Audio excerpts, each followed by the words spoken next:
l'entraîneur du dojo de Viviers. Je pratique déjà depuis 35 ans.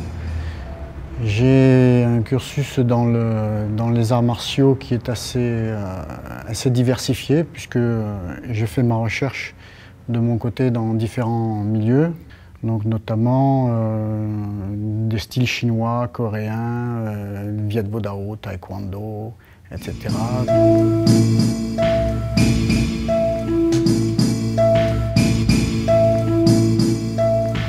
Ce qui m'a permis d'avoir des dimensions différentes et des approches aussi différentes avec des styles et des langages corporels inhérents à chaque discipline, ce qui amène une plus grande diversité. Le style s'appelle Kamui. Kamui littéralement veut dire retour aux sources, mais retour aux sources dans le sens où on cherche le principe originel de chaque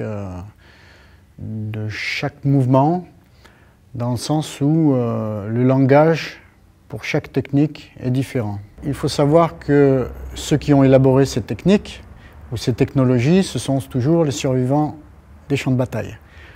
Donc ce ne sont pas des techniques qui sont élaborées pour le sport ou pour l'esthétique en premier, mais surtout dans un souci d'efficacité.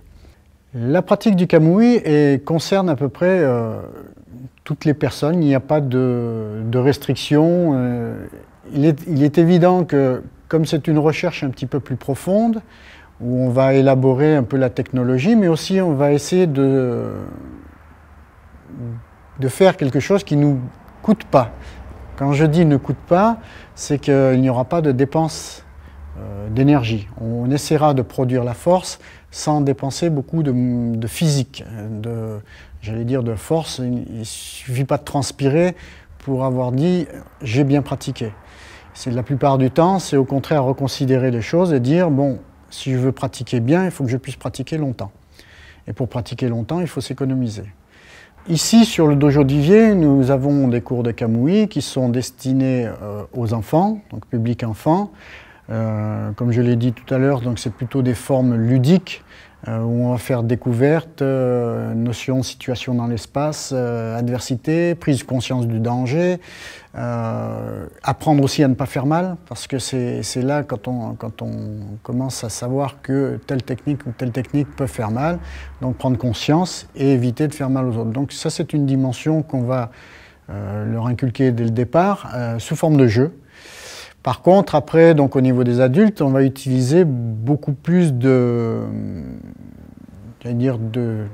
situations différentes. Tantôt, ça sera plutôt des saisies avec des projections, tantôt, ce sera plutôt des percussions avec des esquives, etc.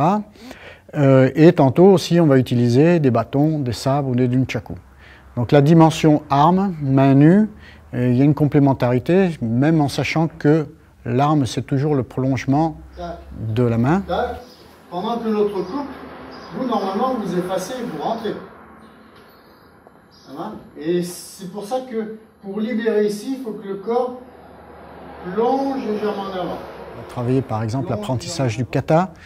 Le kata étant une suite de mouvements dans lequel, justement, on va travailler les matrices de base. On va formater le corps à certaines postures, à certains déplacements, tout en faisant un enchaînement.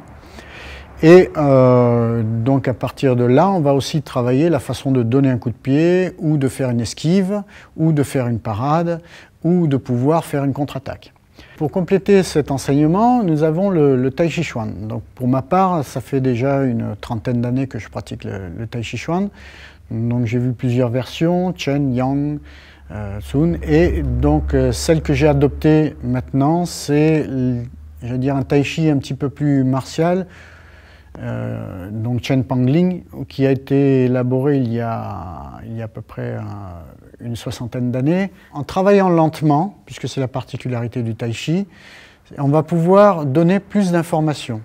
C'est-à-dire que si on donne qu'une seule information, par exemple au bout des doigts, on va mettre toute notre attention. Si on doit travailler rapidement sur un geste, il est difficile de conduire et de brancher tout notre système sur toutes les articulations. On va dire que le stress, à petit niveau dans la vie de tous les jours, c'est stimulant, c'est motivant, c'est ce qui va nous donner notre force de vie. Mais la plupart du temps, il est trop important. Et donc, on a un décalage entre notre système, j'allais dire, sympathique et parasympathique. Donc de rééquilibrer les forces permet aussi après de mieux, j'allais dire, de mieux appréhender la vie de tous les jours.